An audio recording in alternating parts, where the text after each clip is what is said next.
ओम श्री वेद पुरुषाय नमः। नमस्कार। क्लास नंबर 503 श्रीमद् भगवद गीता जी शंकराचार्य जी के भाष्य के अनुसार आरंभ किया जाता है। ओम श्री सीता रामचंद्राभ्याम नमः। नमो गुरुभ्यः।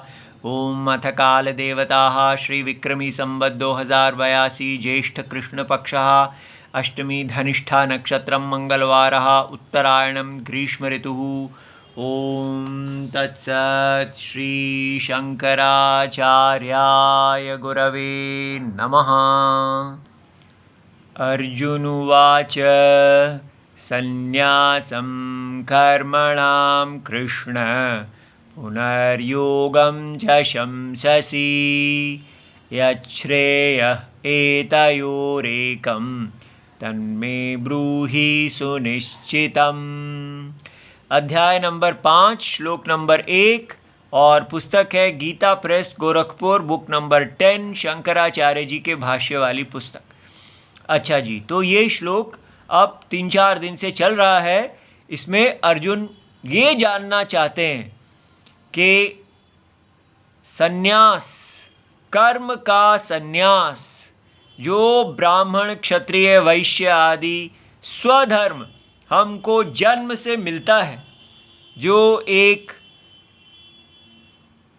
जो वेदोक्त धर्म है, उस धर्म को क्या उसका सन्यास कर देना चाहिए, छोड़ देना चाहिए, और या उसके फल को छोड़ना चाहिए। तो शंकराचार्य जी समझाना चाह रहे हैं कि अर्जुन ऐसा उल्टा पुल्टा सा क्वेश्चन क्यों पूछ रहे हैं, क्योंकि अच्छी तरह ये बात समझाई गई है कि जो व्यक्ति जिसका चित्त शुद्ध नहीं है, अर्थात जो केवल राग और द्वेष मन में उसके केवल भोग परायणता रहती है, तो उसको कहा गया है कि आप अपने स्वधर्म में लगिए, लेकिन भोग चाहे वो इस जन्म का हो या जन्म के बाद का भोग हो, आप उसके प्रति वैराग्य भाव रखिए, उसके अनित्यत्व को देखिए और आप उस भोग के अपने वैदिक कर्म के फल को ना भुनाइए। कहिए कि ये वैदिक कर्म मैं केवल नारायण के यज्ञ के लिए कर रहा हूँ।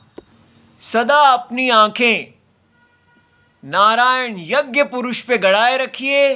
ब्राह्मण पैदा हुए हैं तो ब्राह्मण कर्म कीजिए, क्षत्रिय पैदा हुए हैं, जिस जहाँ आप पैदा हुए हैं उसके अनुसार आपका जो धर्म है, भगवान का जो भी अंग है, आप उस कर्म को आप करते जाइए, ठीक है। और लेकिन भोग के लिए ना कीजिए, इंद्रियों के तर्पण के लिए ना कीजिए, केवल यज्ञ की, भगवान विष्णु की वृद्धि के लिए कीजिए।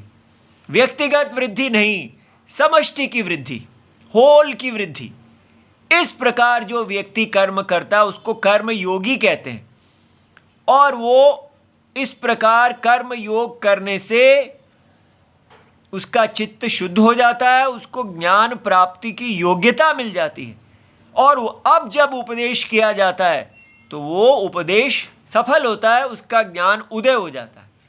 जब ज्ञान उदय हो जाता है तब वो कर्म के सन्यास का अधिकारी हो जाता है। तो ज्ञानी के लिए कर्म का सन्यास है, अज्ञानी के लिए कर्म का योग है। ये अच्छी तरह भगवत गीता में बता दिया गया। फिर भी अर्जुन पूछ रहे हैं कि मुझे क्या करना चाहिए, क्या मुझे कर्म का सन्यास करना चाहिए या कर्म का योग करना चाहिए, ठीक है।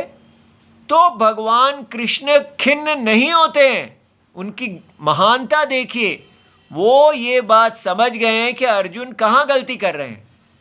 वो शंकराचार्य जी यही समझा रहे हैं कि अर्जुन ऐसा सोच रहे हैं कि कर्म का सन्यास और कर्म का योग, कर्म योग माने फल का सन्यास, कर्म सन्यास माने पूरे कर्म का भी सन्यास, फल का भी सन्यास।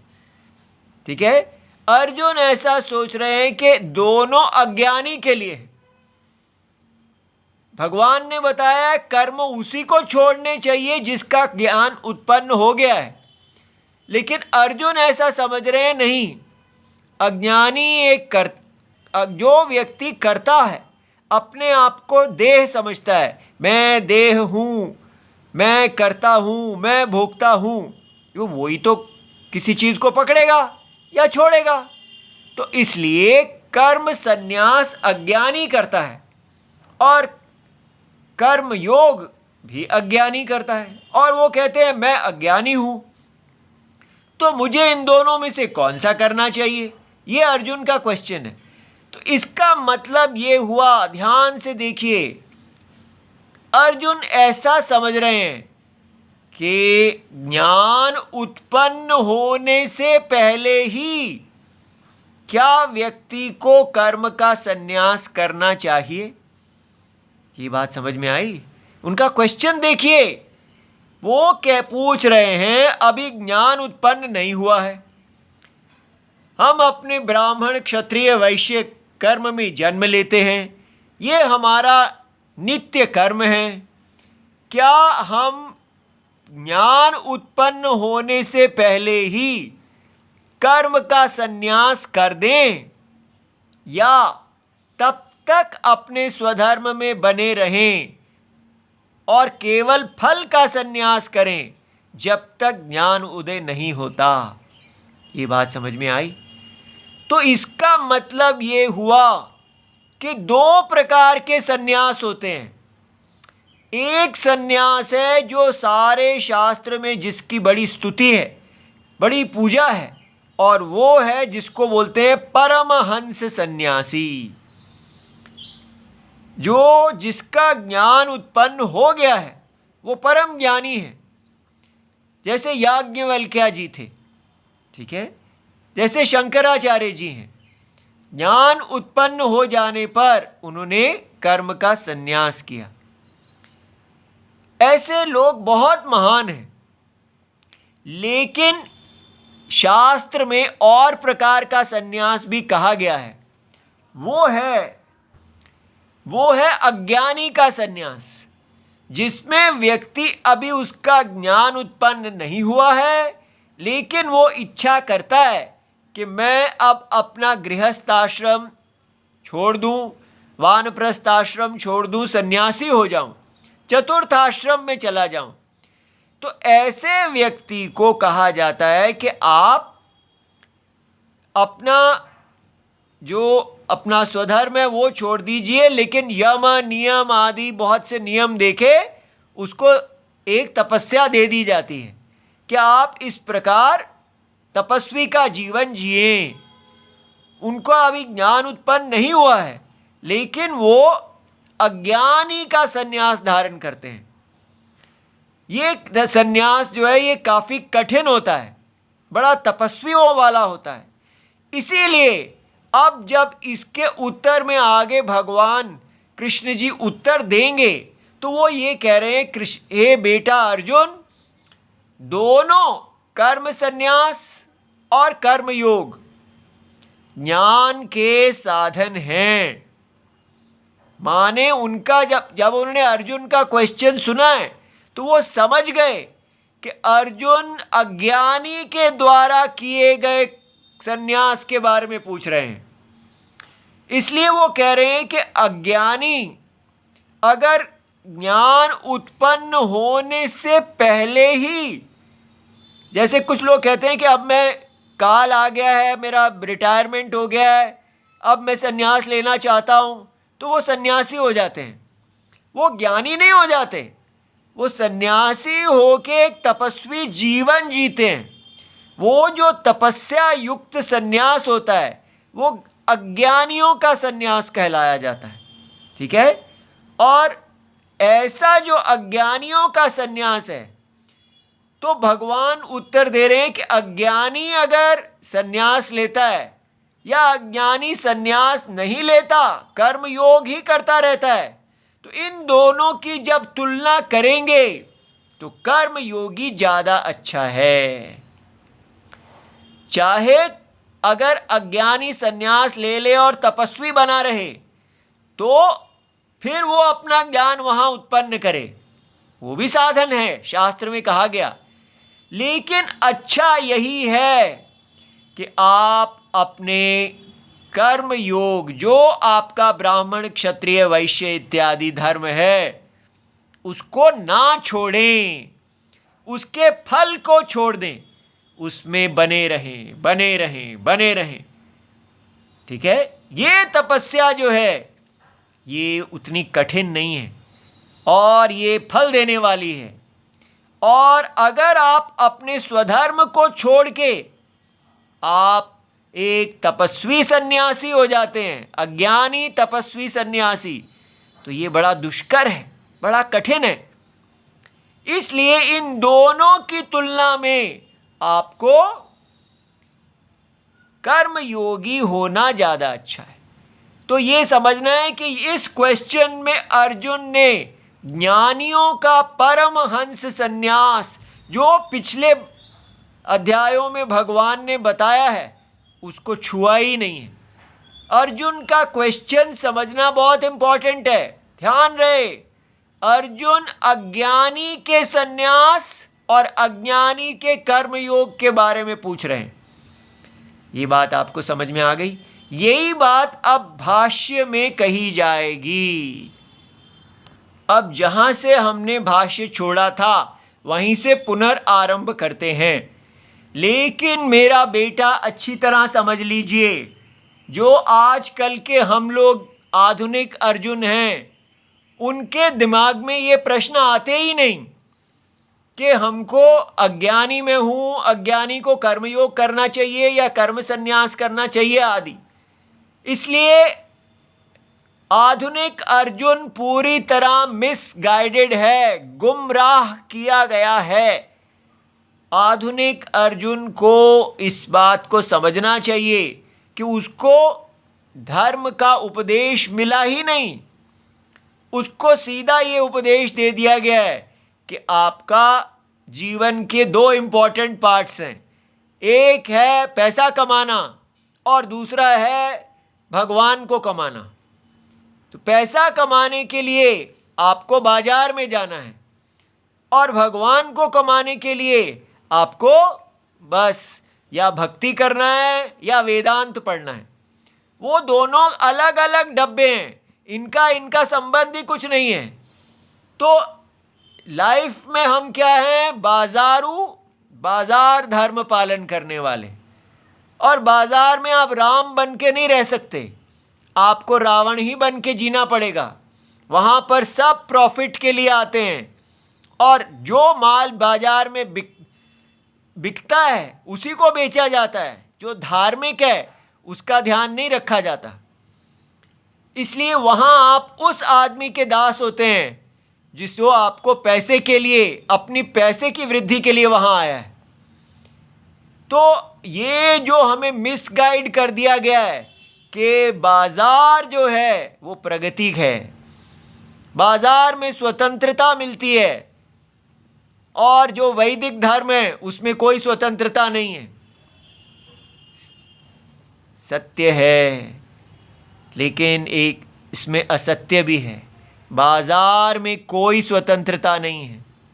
जब आप बाजार में जाते हैं, एक व्यक्ति जो ईंटों के भट्टे पे काम करते हैं, देखिए उनके पास इतना ज्ञान है, वो ऐसा बोल रहे थे कि घर में व्यक्ति राजा होता है। जब उसको घर में कोई कहता है ये काम करो तो वो कहता है मैं नहीं करना चाहता। लेकिन वो कहता है कि जब हम बाजार में आ जाते हैं तो हमको जब कहा जाता है कि ये इतनी ईंटें आपको करनी है, तो हम उसके आगे बोल नहीं सकते नहीं करनी है। ये भी नहीं कह सकते आज का काम ख़त्म हो गया, आज नहीं इतना और करेंगे।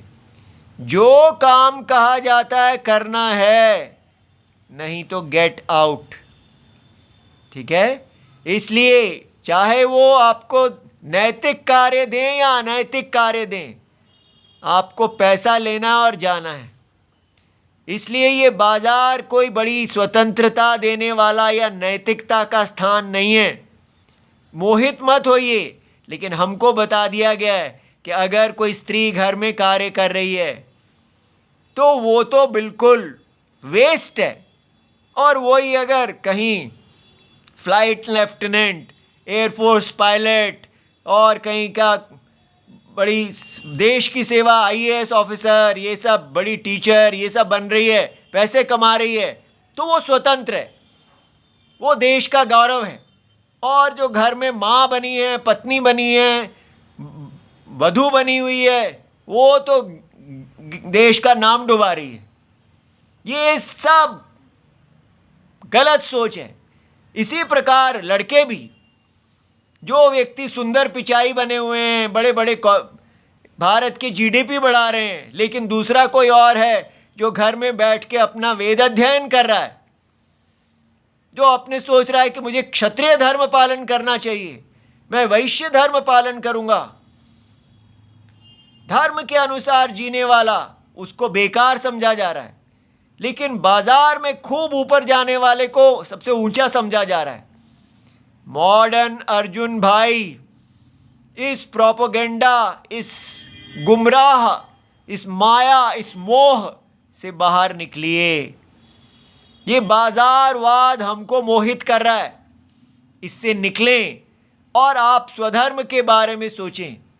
तब आपका मन में भी अर्जुन की तरह प्रश्न आएगा कि ये जो मैंने ब्राह्मण आदि धर्म, ये जो स्त्री का धर्म मैंने धारण किया हुआ है, ये स्वधर्म जो इतना कठिन है, जिसमें मन को हर समय मारना पड़ता है और लगना पड़ता है, इसको केवल भगवान की आज्ञा के लिए कर रहे हैं, कितना कठिन है। ये धर्म जो है, क्या मुझे छोड़ देना चाहिए और कहीं जाके तपस्वी हो जाना चाहिए, वो ज़्यादा अच्छा है, या इसी में बने रहना चाहिए और फल की इच्छा छोड़ देनी चाहिए? केवल भगवान कृष्ण की आज्ञा मानते हुए जिस प्रकार गोपियों ने अपना स्वधर्म किया था, क्या वैसे ही करना चाहिए? तो कौन सा वाला ज़्यादा अच्छा है? तपस्वियों की जीवन भी बड़ा दिल करता है कि अरे मैं तपस्वी बन जाऊं, घर छोड़ के चला जाऊं। तो ये क्वेश्चन तब आएगा जब व्यक्ति स्वधर्म के बारे में सोचेगा। अगर वो बैठा ही बाजार में हुआ है और स्वधर्म को इतना निंदा कार्य समझता है, तो फिर वो अर्जुन बनेगा कैसे? इसलिए इस प्रोपेगेंडा को हल्का मत समझें। इसने हमारे सारे बच्चे और बेटियों को बाजारू बना दिया है, वेश्याएं बना दिया है। अगर ये शब्द आपको समझा दे कि बाजार क्या होता है, जो पैसा देता है उसका काम करना पड़ता है, जी हजूरी, यस सर, और वहाँ कुछ नहीं कर सकते। लेकिन जो स्वधर्म होता है, वहाँ राम जी आपको काम देते हैं। आप अपने राम जी का नमक खाते हैं, अपने मालिक का नहीं। और उनको आपको कभी नहीं कहना होता, भगवान राम जो काम देंगे उसको करने से सौभाग्य वृद्धि होती है, मोक्ष की तरफ व्यक्ति जाता है। लेकिन बाजार के मालिक का काम करने से आत्मा मर जाती है, क्योंकि हमारा मालिक राम है, वो बाजार का व्यक्ति नहीं। बाजारू बनना अपने आप में ही पतन का कारण है। ठीक है, आशा है ये बात आप समझेंगे। अच्छा जी, अब भगवान कह रहे हैं कि सारी प्रॉब्लम यहाँ आ रही है कि हमारे पास दो प्रकार के सन्यास हैं।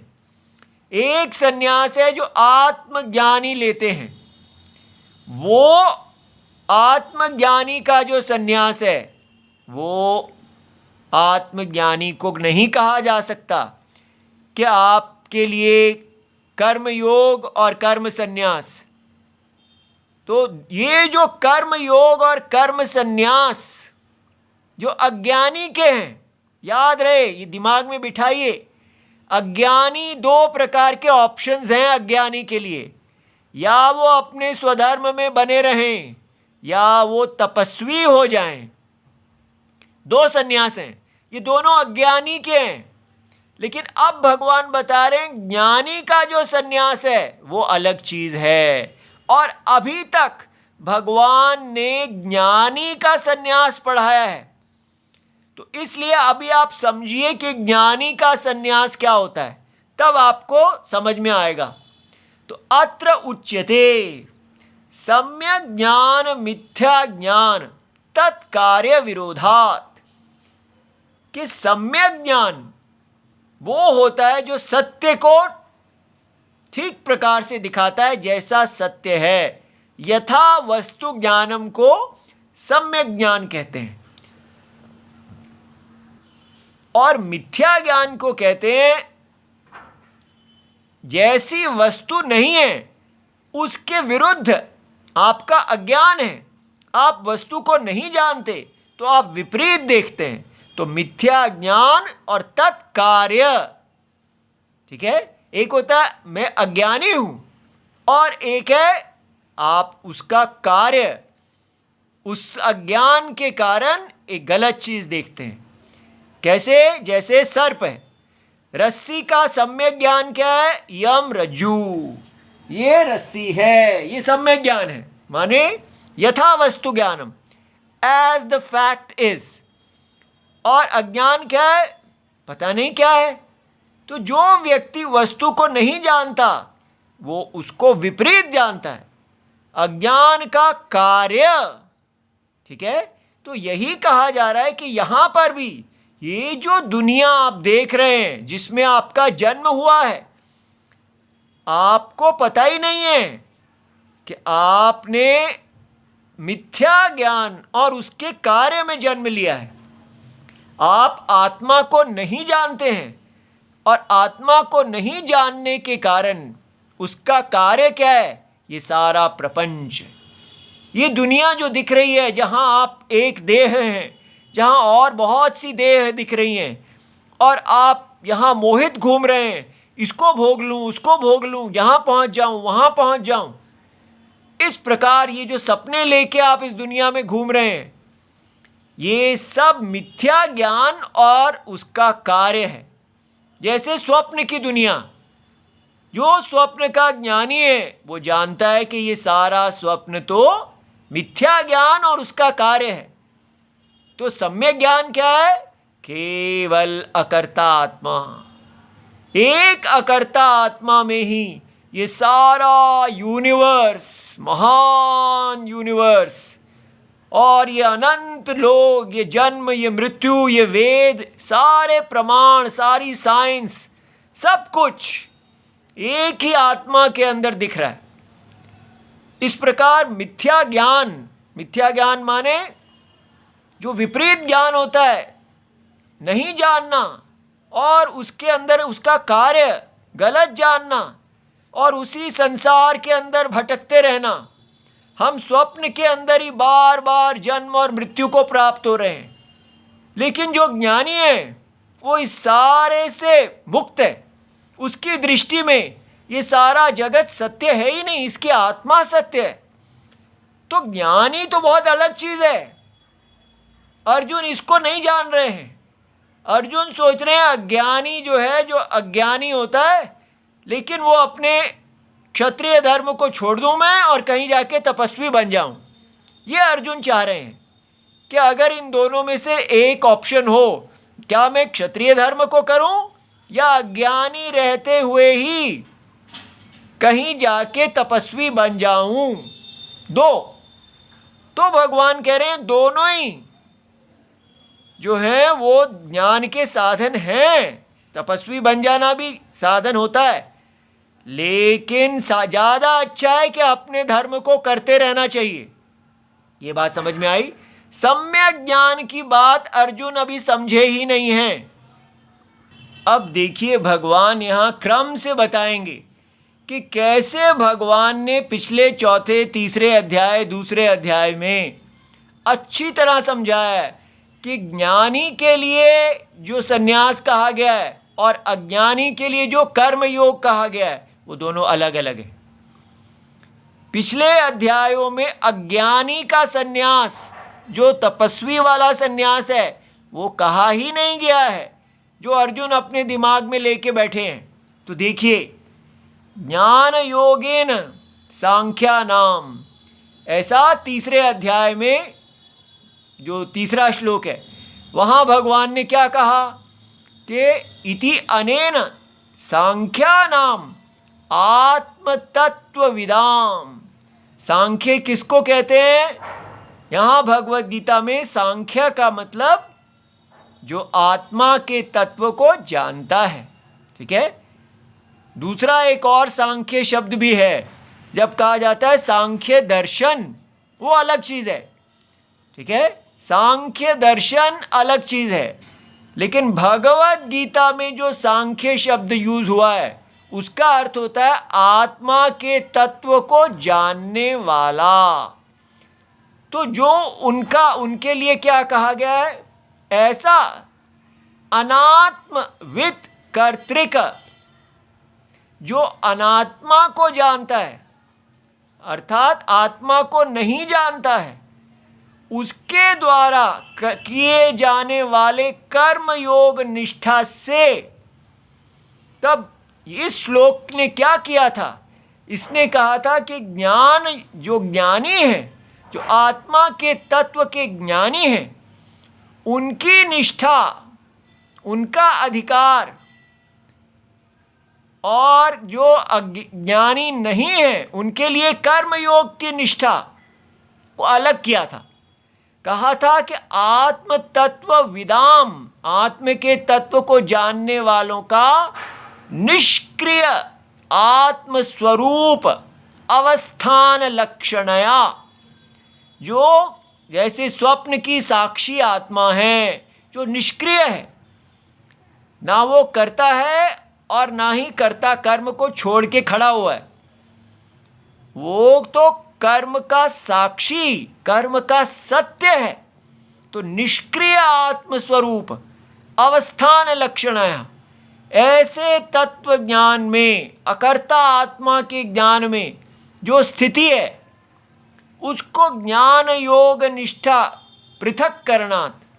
तो दोनों की निष्ठा अलग की गई थी कि ज्ञानी स्वप्न को सत्य, अज्ञानी जो है वो स्वप्न को सत्य मानते हैं, और स्वप्न के अंदर या तो वो क्रिकेट खेलते हैं, या वो अगर वेद को जानते हैं तो वो अपने वैदिक कर्म कर रहे हैं ताकि उनको अगले जन्म में और उच्च गति प्राप्त हो। ऐसे दोनों को कहा गया था कि भाई, ना तो आपको क्रिकेट खेलनी चाहिए और ना ही आपको अगले जन्म की चिंता करनी चाहिए, आपको ज्ञानी बनने की चिंता करनी चाहिए। इसलिए कर्मयोगी बनिए। और ये जो कर्मयोगी, कर्म का अर्थात फल को छोड़कर कर्मयोगी, अपना ब्राह्मण क्षत्रिय वैश्य धर्म करने वाले पूजा की तरह बिना फल की इच्छा से अज्ञानी हैं, ये अज्ञानी ही कालांतर में ज्ञानी बन जाते हैं।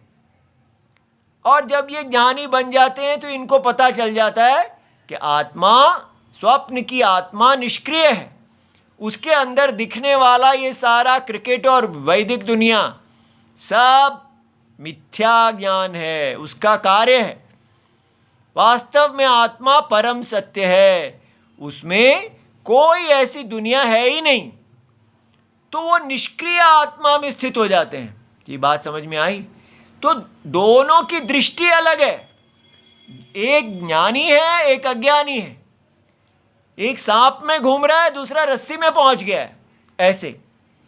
फिर आगे कहा गया कृत कृत्यत्वेन आत्मविदः प्रयोजन अंतर अभावात्। फिर ये कहा गया कि जो व्यक्ति आत्मा, स्वप्न की आत्मा को जान लेगा तो वो स्वप्न के कौन से भोग की इच्छा करेगा? उसको तो एक ही बार में सब कुछ प्राप्त हो गया। स्वप्न में होने वाला जो सारा का सारा आनंद है वो सब उसी का ही है। तो कृत्य माने जो करना था वो कर लिया, अब उसका किसी भी कर्म में प्रयोजन नहीं है। ना वो अज्ञानी बन के कर्मयोगी होगा और ना ही वो अज्ञानी का जो तपस्वियों का संन्यास है वो भी उसके लिए नहीं होगा। वो तो अब सब क्रिया से ऊपर हो गया। ठीक है, इसी प्रकार तस्य कार्यम न विद्यते, तो ये आगे भगवान और बताएंगे। हम ज़्यादा तेज़ी से नहीं करा पाते हैं, आप हम पर गुस्सा नहीं करना, हमें समझाना पड़ता है। अंदर से भगवान राम जी कहते हैं धीरे चलिए धीरे चलिए, इसलिए हम ऐसे ही पढ़ा रहे हैं। और आप ये मत कहिए कि बहुत थोड़ा कवर करते हैं, हमारे अंदर कोई जल्दी नहीं होनी चाहिए। जिसमें गुरुजी राम संतुष्ट हैं वही गति सबसे अच्छी है, कोई जल्दी नहीं है हमको। ठीक है, जिस भेसा मेरे साहिब रीझें वो ही भेस धरूंगी। ठीक है, हमारे राम जी गुरुजी जिसमें तुष्ट हों हमें वही करना है। ओम नमो भगवते वासुदेवाय, प्रणाम।